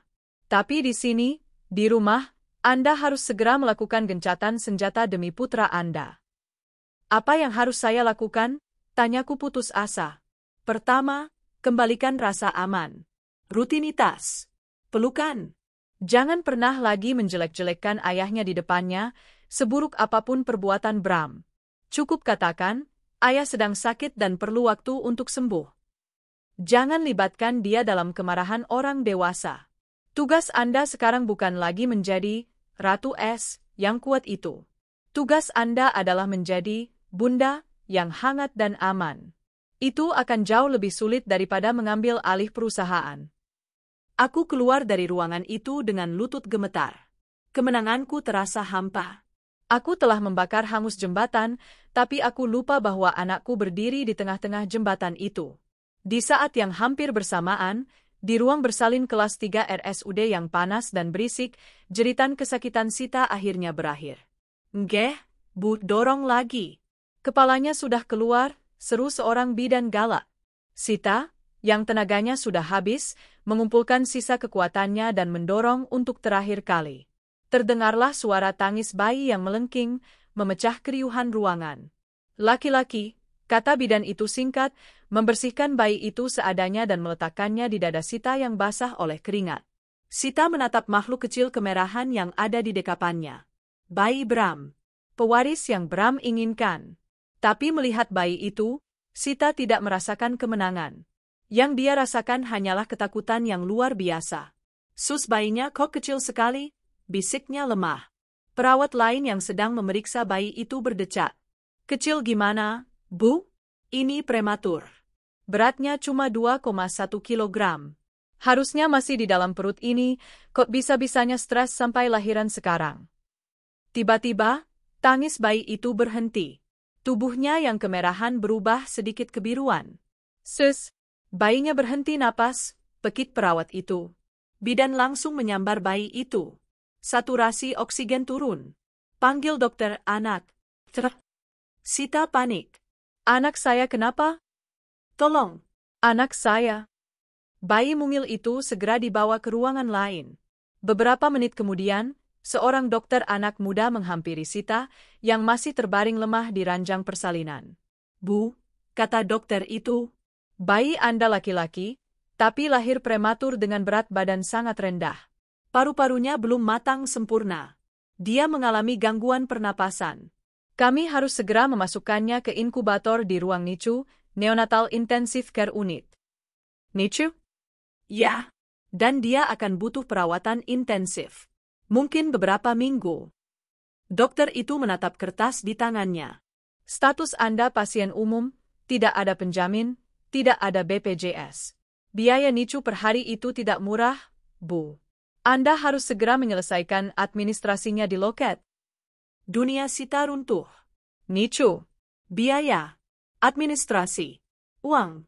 Dia tidak punya apa-apa. Bahkan KTP dan dompetnya tertinggal di kamar kos yang mungkin sudah disegel oleh pemiliknya. Dia sendirian.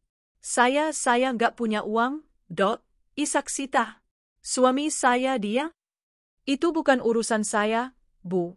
Potong dokter itu, lelah menghadapi kasus seperti ini setiap hari. Silakan cari keluarganya. Kalau administrasi tidak selesai, kami tidak bisa menjamin perawatannya. Sita terisak di ranjang yang berbau darah. Dia teringat Bram. Pria yang menjanjikannya kemewahan. Pria yang kini entah di mana. Dia teringat padaku. Wanita yang dia hianati, yang dulu pernah membayar lunas biaya operasi ibunya tanpa bertanya. Dia memiliki seorang putra. Seorang pewaris. Tapi kini, putranya itu mungkin akan mati karena dia tidak punya uang sepeser pun untuk membayarnya. Karma telah datang menagihnya dengan cara yang paling kejam. Jauh dari rumah sakit, Bramantio merasakan kengerian yang berbeda. Dia tidak lagi di sel tahanan kantor polisi. Pagi itu, dia dipindahkan. Dengan tangan diborgol dan mengenakan rompi tahanan oranye yang memalukan, warna yang tidak pernah dia bayangkan akan melekat di tubuhnya, dia digiring masuk ke mobil tahanan. Statusnya kini resmi, tersangka. Dia ditahan di rumah tahanan kejaksaan, menunggu berkasnya dilimpahkan ke pengadilan. Dia didorong masuk ke dalam sel pengap berukuran 4x6 meter. Di dalamnya sudah ada belasan orang. Ada yang bertato, ada yang menatapnya dengan pandangan lapar, ada yang berbau alkohol. Anak baru, bos, teriak seorang pria kurus dari sudut. Bram, mantan direktur utama yang biasa dihormati, kini terdiam kaku di dekat pintu. Wih, kayaknya orang kaya nih, kata seorang pria berbadan besar, menghampirinya. Kantongnya tebal pasti. Setor dulu, bos, biar tidurmu enak. Bram menelan ludah. Saya nggak punya apa-apa. Nggak punya apa-apa tapi baju masih rapi. Pria itu merenggut kerah kemeja bermerek yang kini kusam di badan Bram. Lepasin. Bram mencoba melawan, tapi dia lupa dia bukan lagi bos. Sebuah pukulan mendarat di perutnya, membuatnya tersungkur dan kehabisan napas. Tawa meledak di ruangan itu. Selamat datang di rumah barumu, Pak Direktur, ejek pria bertato itu. Saat dia meringkuk di lantai yang kotor dan dingin, mencium bau pesing dan keringat, Bram akhirnya mengerti. Ini bukan lagi soal kehilangan uang atau rumah mewah. Ini soal kehilangan kebebasan. Kehilangan harga diri. Dia tidak memikirkan Sita yang sedang melahirkan. Dia tidak memikirkan bayi yang baru lahir. Dia hanya memikirkan satu hal. Satu nama. Nia. Bukan penyesalan yang dia rasakan. Tapi kebencian. Kebencian yang murni dan pekat. Dia bersumpah, jika dia bisa keluar dari sini, kapanpun itu, dia akan membalas wanita itu. Dia akan mengambil satu-satunya hal yang berharga bagi Nia, sama seperti Nia mengambil segalanya darinya. Dia akan mengambil Rian. Aku tidak lagi memulai hariku di ruang rapat. Aku memulainya di lantai kamar Rian, dikelilingi balok-balok mainan. Atas saran Dr. Arini, aku mengambil cuti penuh dari kantor untuk pertama kalinya sejak aku mulai bekerja di perusahaan ayah. Aku menyerahkan operasional harian sementara kepada Pak Suteja, yang kini, setelah melihat bukti penggelapan Bram, menjadi sekutu paling loyal dan paling takut padaku. Prioritasku bukan lagi 12,7 miliar yang hilang. Prioritasku adalah tawa putraku yang hilang. Pagi itu, Rian sedang menyusun menara dari balok. Dia masih pendiam. Dia tidak lagi bertanya tentang ayahnya, tapi dia juga tidak banyak bicara padaku. Gambar yang dibuatnya untuk Dr. Arini, aku sebagai monster merah dan dia sebagai titik kecil, selalu terbayang di benakku. Sayang, lihat, kataku, mencoba membuat suaraku seceria mungkin, sesuatu yang terasa sangat asing. Aku mengambil balok biru. Bunda buat jembatan, ya? Buat mobilnya Rian lewat. Rian melirikku sekilas, lalu kembali fokus pada menaranya. Rian, panggilku lembut, menyingkirkan mainan itu. Aku duduk bersila di depannya. Kita perlu bicara soal ayah. Tubuhnya menegang. Bunda tahu Rian kangen ayah. Bunda juga pernah sayang sama ayah, kataku, memilih kata-kataku dengan hati-hati. Tapi ayah melakukan kesalahan besar. Bukan sama Rian, tapi sama pekerjaan Bunda. Jadi, ayah harus istirahat dulu di tempat khusus. Seperti time out. Tempat khusus itu penjara? Tanyanya pelan. Hatiku mencelos. Anak-anak di sekolahnya sudah meracuninya. Bukan penjara, bohongku. Itu, seperti sekolah untuk orang dewasa yang lupa cara berbuat baik. Dia harus belajar lagi. Dan selama dia belajar, dia nggak boleh ketemu kita dulu. Berapa lama? Bunda nggak tahu, sayang. Aku mengulurkan tangan, menyentuh pipinya. Tapi yang perlu Rian tahu, ini bukan salah Rian. Sama sekali bukan. Dan Bunda? Bunda minta maaf sudah jadi, monster merah, hari itu di mall. Rian menatapku. Monster merah? Waktu Bunda marah-marah. Bunda menakuti Rian, ya? Maafin Bunda. Bunda nggak akan gitu lagi. Janji. Untuk pertama kalinya dalam seminggu, Rian tidak menghindar. Dia mengangguk pelan. Sangat pelan. Itu bukan kemenangan, tapi ini adalah sebuah awal. Sebuah fondasi baru di atas puing-puing yang kubuat. Ratusan kilometer dari kamar Rian yang nyaman, Bramantio sedang mempelajari fondasi barunya. Fondasi yang terbuat dari semen dingin dan bau disinfektan. Dia telah berganti seragam. Kemeja sutranya yang dulu seharga puluhan juta, kini berganti menjadi seragam tahanan berwarna oranye terang dengan tulisan "Tahanan Kejaksaan" di punggungnya. Dia ditempatkan di blok karantina, menunggu sidang pertamanya. Pukulan di perutnya malam pertama di sel telah memberinya pelajaran berharga. Dia bukan siapa-siapa di sini. Brahman. Seorang penjaga memukul jeruji besi dengan tongkatnya. Pengacaramu datang. Bram berjalan dengan tangan diborgol ke depan, menuju ruang kunjungan yang dibatasi kaca tebal. Di seberang sana, duduk seorang pria muda berkacamata, tampak lelah, membawa map tipis. Ini bukan pengacara mahal yang biasa dia sewa. Ini adalah pengacara pro deo. Bantuan hukum gratis yang disediakan negara karena dia sudah resmi dinyatakan tidak punya aset. Bram mengangkat gagang telepon. Kamu siapa? Saya Budi, Pak. Pengacara publik yang ditunjuk untuk mendampingi Anda. Aku nggak butuh pengacara publik. Aku mau tim pengacara terbaik, sergah Bram. Budi menghela napas. Pak Bramantio, dengan segala hormat, tim pengacara terbaik harganya mahal. Dan menurut berkas, semua aset Anda sudah disita oleh istri Anda, mantan istri Anda, sebagai jaminan atas kerugian perusahaan. Anda secara teknis miskin. Wajah Bram mengeras. Saya sudah baca berkas BAP Anda, lanjut Budi. Pak, ini berat. Bukti transfernya jelas. Aliran dananya runut. Pembelian rumah dan mobil atas nama Nona Sita, semuanya pakai uang perusahaan. Saksi dari internal perusahaan Anda juga sudah siap bersaksi memberatkan Anda. Mereka pengkhianat. Aku yang gaji mereka? Mereka menyelamatkan diri mereka sendiri, koreksi Budi.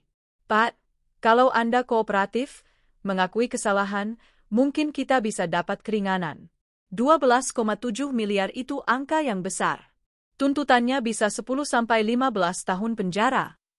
15 tahun. Angka itu berdengung di telinga Bram. Hidupnya akan berakhir di tempat ini.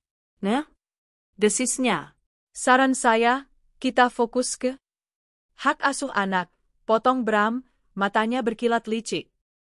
Aku mau menuntut hak asuh Rian. Anakku. Budi mengerutkan kening. Pak, itu hampir mustahil. Anda tersangka kasus pidana, dan ada restraining order dari Ibu Nia karena insiden di sekolah.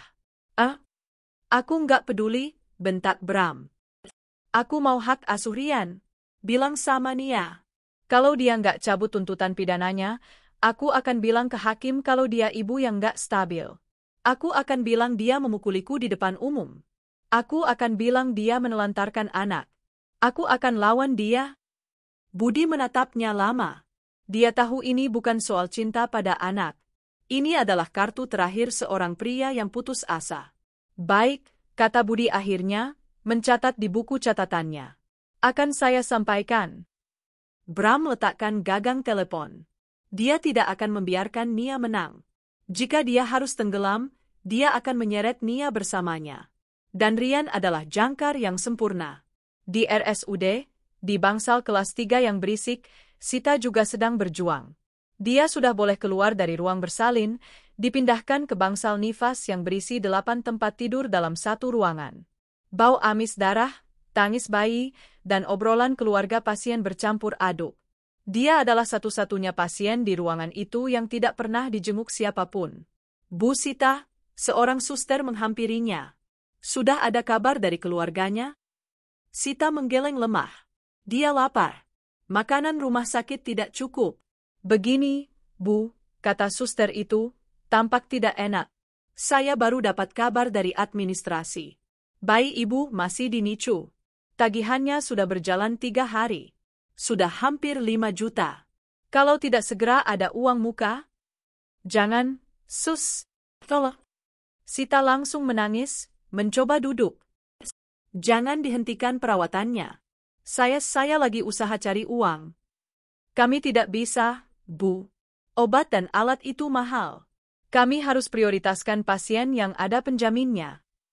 Saat suster itu pergi, keputusasaan total melanda Sita.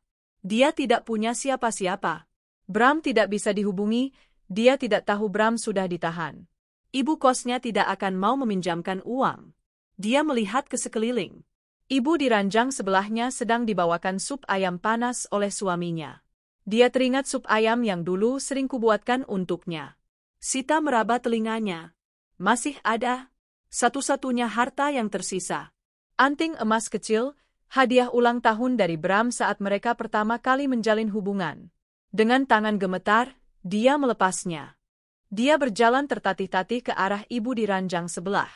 Mbak punya uang tunai. Wanita itu menatapnya bingung. Ada? Kenapa? Mbak mau beli ini. Sita membuka telapak tangannya, menunjukkan anting emas itu. Nggak usah mahal-mahal, 50.000 aja, Mbak. Saya belum makan dari pagi. Saya butuh uang buat telepon. Wanita itu menatapnya iba.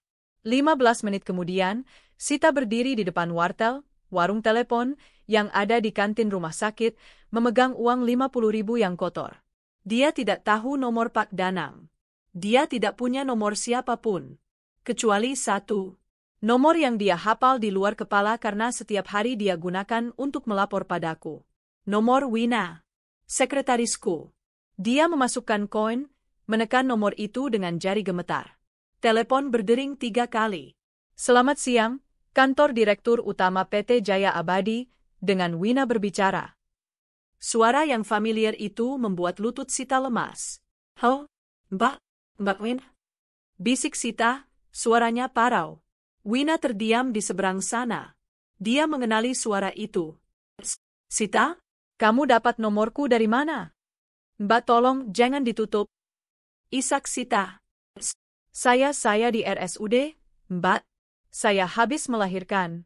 Bayi saya dinicu, dia bisa meninggal, Mbak. Saya nggak punya uang." "Ini bukan urusanku, Sita."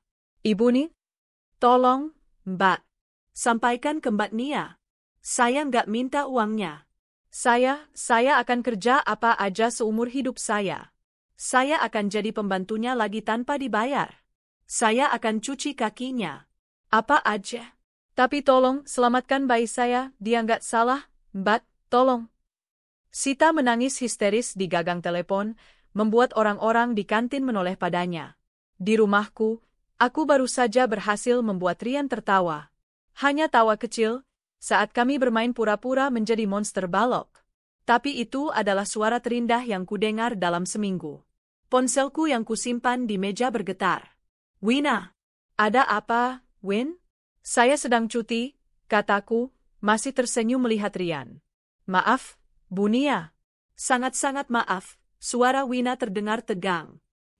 "Tapi, saya baru saja menerima telepon dari Sita." Senyum di wajahku langsung membeku. "Dia di RSUD. Dia bilang bayinya dinicu dan akan meninggal kalau tidak segera dibayar. Dia memohon." "Bu." Aku terdiam. Di depanku, Rian sedang menatapku, tawanya terhenti, wajahnya kembali cemas melihat perubahan raut mukaku. Di seberang telepon, aku bisa mendengar Wina menahan napas. Dunia seakan kembali berhenti. Di satu sisi, ada anakku yang baru mulai sembuh. Di sisi lain, ada anak dari wanita yang telah menghancurkan hidupku, memohon untuk diselamatkan. Aku terdiam, ponsel menempel di telinga. Di depanku, Rian berhenti bermain balok, tawanya yang rapuh langsung lenyap. Wajahnya kembali tegang, menatapku dengan mata cemas. Dia takut. Dia takut, monster merah, itu akan kembali. Pemandangan wajah putraku, yang jauh lebih ketakutan oleh kemarahanku daripada oleh apapun, menjadi tamparan yang lebih keras daripada yang kuberikan pada Bram. Bu Nia." Suara Wina di seberang sana terdengar panik. Aku menarik napas dalam-dalam. "Wina," kataku, suaraku tenang, stabil, dan dingin. "Hubungi Pak Danang. Minta dia mengirim seseorang dari timnya ke RSUD sekarang juga." Untuk apa, Bu?" "Urus administrasinya. Lunasi semua tagihan nicu atas nama bayi Sita. Pindahkan dia ke ruang perawatan terbaik jika perlu." Keheningan sesaat di seberang telepon. Wina pasti mengira aku sudah gila. "Baik, Bu. Segera saya laksanakan." "Satu hal lagi, Win, tambahku. Pastikan Sita menandatangani surat pernyataan bahwa ini adalah bantuan kemanusiaan murni, sekali dan final. Dan sebagai gantinya, dia setuju untuk tidak pernah, dalam kondisi apapun, mencoba menghubungi saya, Rian, atau siapapun yang terafiliasi dengan perusahaan saya. Dia harus menghilang." "Saya mengerti, Bu." Aku menutup telepon. "Bunda tadi telepon siapa?" tanya Rian, masih waspada. Aku tersenyum, senyum yang tulus, dan merengkuhnya. "Bukan siapa-siapa, sayang. Bunda cuma bantu bayar tagihan rumah sakit. Ada bayi yang sakit." Aku tidak menolong Sita, wanita yang telah menghancurkanku. Aku tidak menolong Bram, pria yang telah mengkhianatiku. Aku menolong bayi yang tidak berdosa itu. Dan yang lebih penting, aku menolong diriku sendiri. Aku menolak untuk menjadi monster seperti yang mereka kira.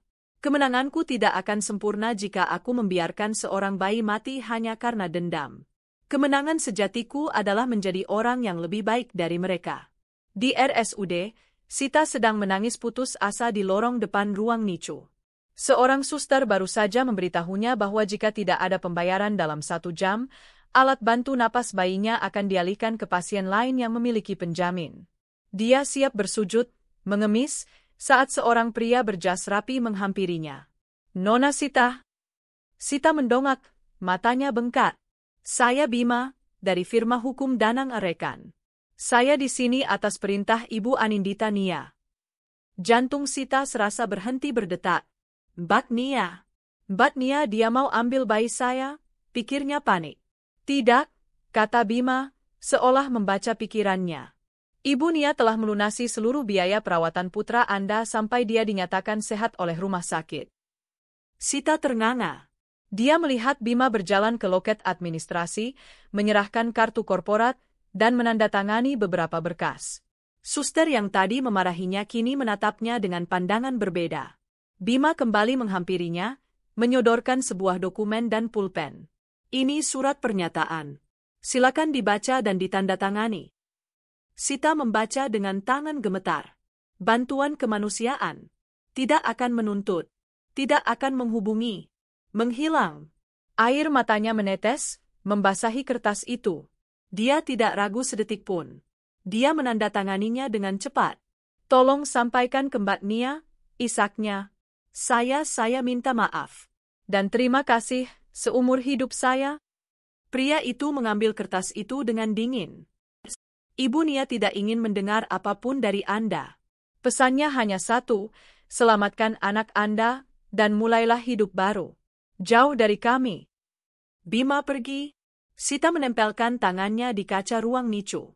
Di dalam sana, di dalam inkubator, putranya yang mungil, bayi yang tidak akan pernah mengenal ayahnya, bayi yang baru saja diselamatkan oleh wanita yang telah dihancurkan ibunya, tertidur. Dia menangis, tapi kali ini bukan tangisan kesakitan atau ketakutan.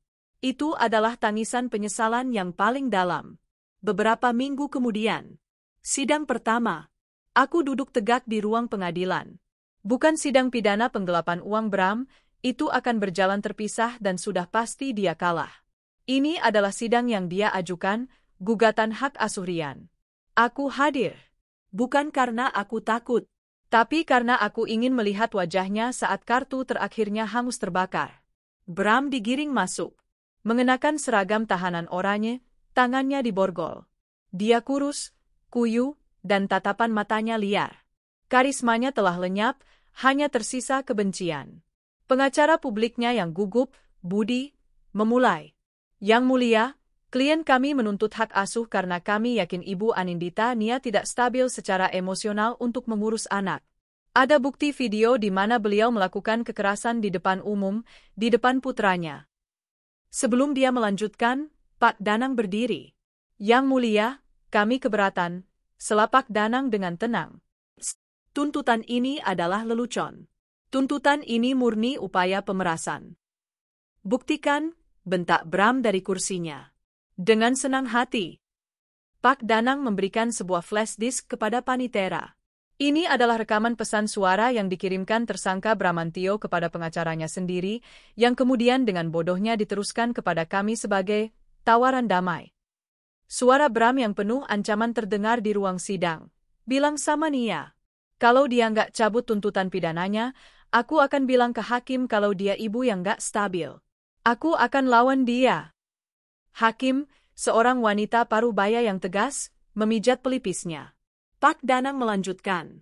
Kami juga lampirkan laporan polisi dan restraining order yang sah, yang dikeluarkan setelah tersangka mencoba menculik putranya dari sekolah dan meneror anak-anak lain. Tersangka adalah seorang kriminal yang sedang menunggu sidang untuk kasus penggelapan 12,7 miliar rupiah. Membahas hak asuh untuk orang seperti ini adalah penghinaan terhadap pengadilan. Wajah Bram pucat pasi. Dia menatapku. Aku berdiri, menatap lurus ke matanya. Tidak ada lagi kemarahan. Hanya ada kehampaan. Kamu selesai, Bram, kataku pelan, hanya cukup untuk didengar olehnya. Hakim mengetuk palunya. Tuntutan hak asuh ditolak. Gugatan ini tidak berdasar. Sidang ditutup. Nia, kamu tidak bisa lakukan ini padaku. Nia. Bram mengamuk, meronta saat penjaga menyeretnya keluar. Aku tidak menoleh. Aku berjalan keluar dari ruang sidang, meninggalkan masa laluku untuk membusuk di penjara. Pak Danang meneleponku sore itu. Sidang pidananya berjalan cepat. Bukti terlalu kuat.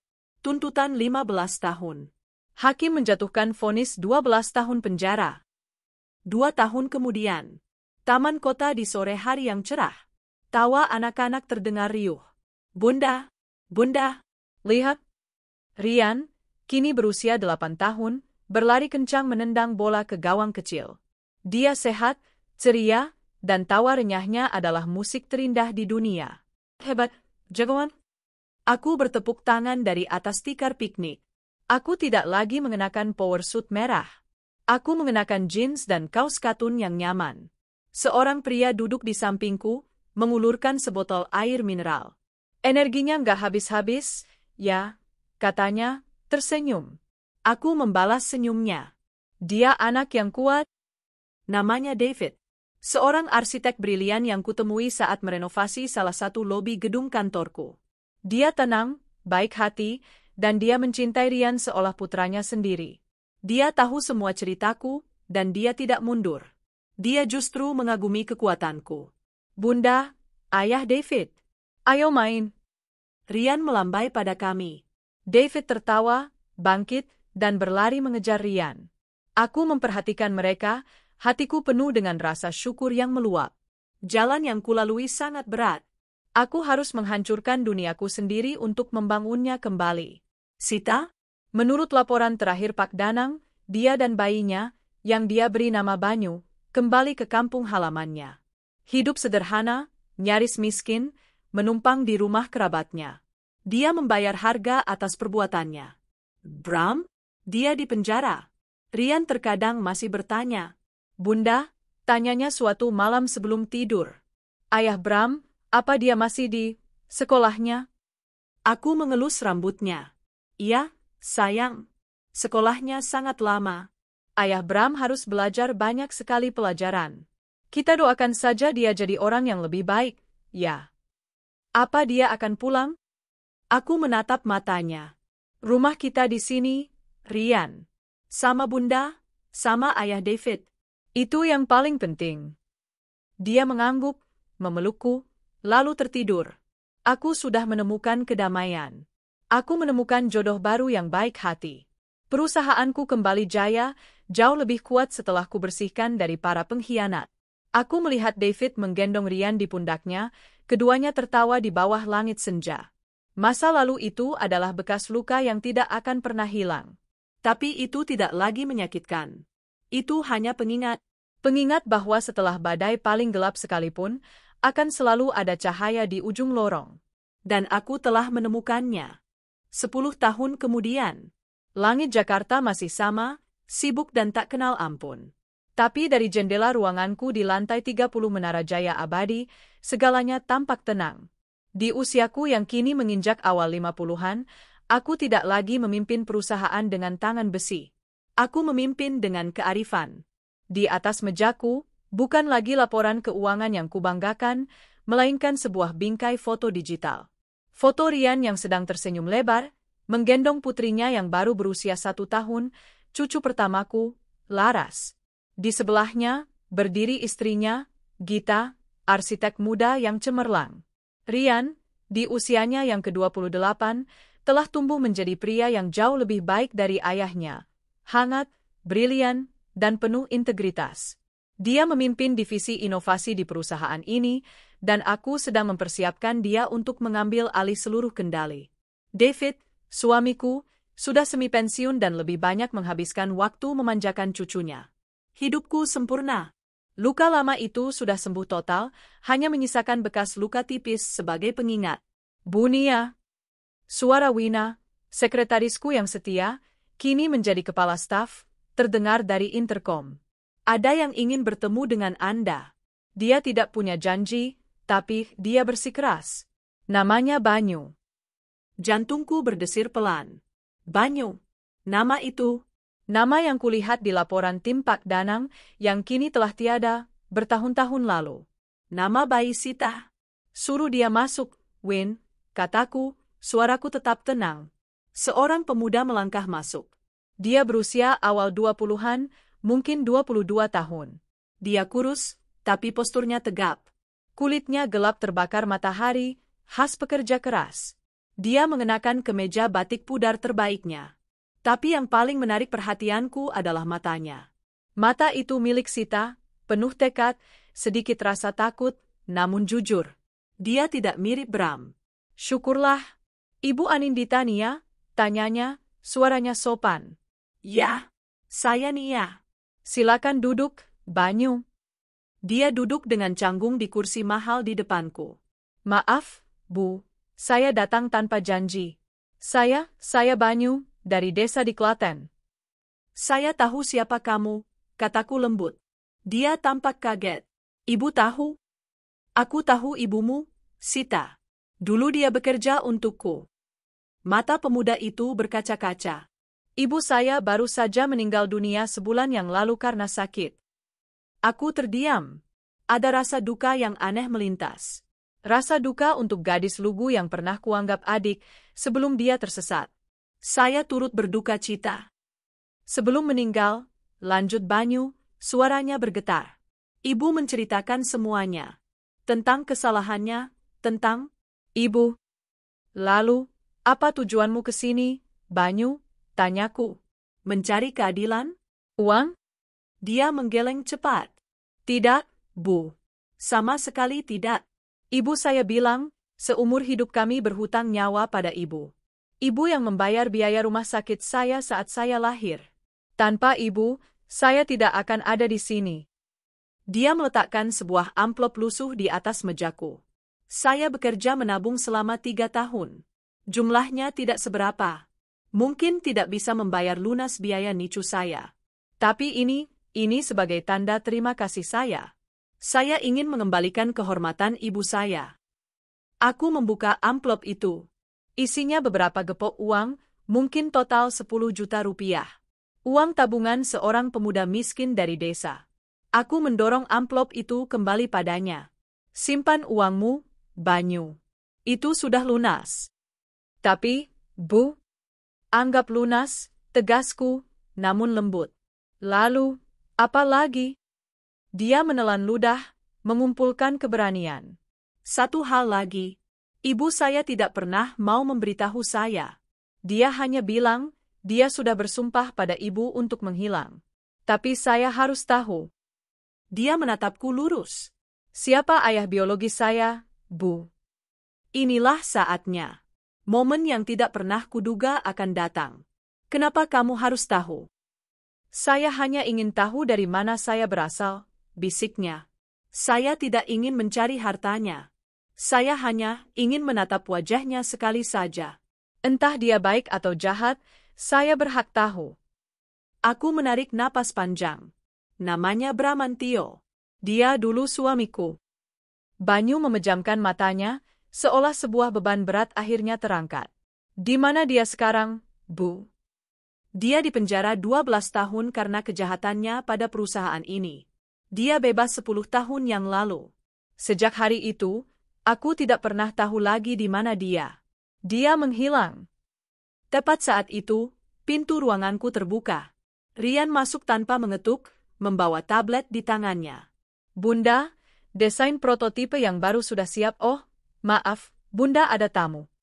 Rian berhenti, menatap pemuda di depanku. Ada kemiripan yang samar di antara mereka, bukan di wajah, tapi di postur. Rian, kataku, hatiku berdebar. Kenalkan, ini Banyu. Aku menatap Banyu. Dan Banyu, ini Rian, putraku. Kedua pemuda itu saling memandang. Rian, yang tahu seluruh cerita masa lalu, langsung mengerti. Matanya melebar sesaat. Dia menatap Banyu, saudara tirinya, yang hidupnya berbeda 180 derajat darinya. Banyu, yang baru saja mengetahui nama ayahnya, kini menatap putra sah dari ayahnya itu. Tidak ada kemarahan. Tidak ada drama. Hanya ada keheningan yang syarat akan takdir. Rian, yang mewarisi kebaikan David dan ketegasanku, melangkah maju lebih dulu. Dia mengulurkan tangannya. Rian, katanya. Banyu menjabat tangan itu. Banyu. Aku bersandar di kursiku, air mata haru menggenang di pelupuk mataku. Banyu, kataku, memecah keheningan. Kamu lulusan apa? SMK Teknik Mesin, Bu. Saya kerja di bengkel. Kamu anak yang cerdas dan jujur. Sama seperti ibumu dulu. Aku tersenyum. Perusahaan ini selalu butuh orang baik. Mau bekerja di sini? Di divisi Rian? Mulai dari bawah, tapi dengan kerja keras, kamu bisa jadi apa saja. Banyu menatapku, tidak percaya. Lalu dia menatap Rian. Rian tersenyum tipis. Kita kekurangan teknisi yang bagus di bengkel prototip. Bisa mulai besok? Air mata Banyu akhirnya tumpah. Dia mengangguk cepat. Bisa, Pak. Bisa, Bu. Terima kasih. Epilog dari epilog. 6 bulan kemudian. Aku berdiri di balkon kantorku, menatap ke kantin karyawan di lantai bawah. Di salah satu meja, Rian, kepala divisi inovasi, sedang duduk makan siang bersama Banyu, teknisi junior terbaiknya. Mereka sedang tertawa, berdebat seru tentang desain mesin baru. Mereka terlihat canggung, tapi nyata. Bramantio? Kami tidak pernah menemukannya. Sebuah berita kecil di koran 2 tahun lalu mengabarkan penemuan jasad seorang gelandangan tanpa identitas di bawah jembatan layang, meninggal karena sakit lever. Aku punya firasat itu adalah dia. Takdirnya berakhir di jalanan, sendirian. Sita telah beristirahat dengan tenang setelah melunasi karmanya dengan membesarkan anak yang baik. Dan aku meminum tehku, merasa damai. Aku telah membalas dendam dengan amarah. Aku telah menyembuhkan luka dengan cinta. Dan pada akhirnya, aku menutup lingkaran itu dengan pengampunan. Bukan dengan memaafkan masa lalu, tapi dengan memberi kesempatan pada masa depan yang tidak berdosa. Aku melihat kedua putra Bramantio, yang satu dibesarkan dengan cinta dan kemewahan, yang satu dibesarkan dengan penyesalan dan kemiskinan, akhirnya duduk di meja yang sama, disatukan oleh wanita yang sama-sama telah dihancurkan ayah mereka. Dan aku, akhirnya, benar-benar menang.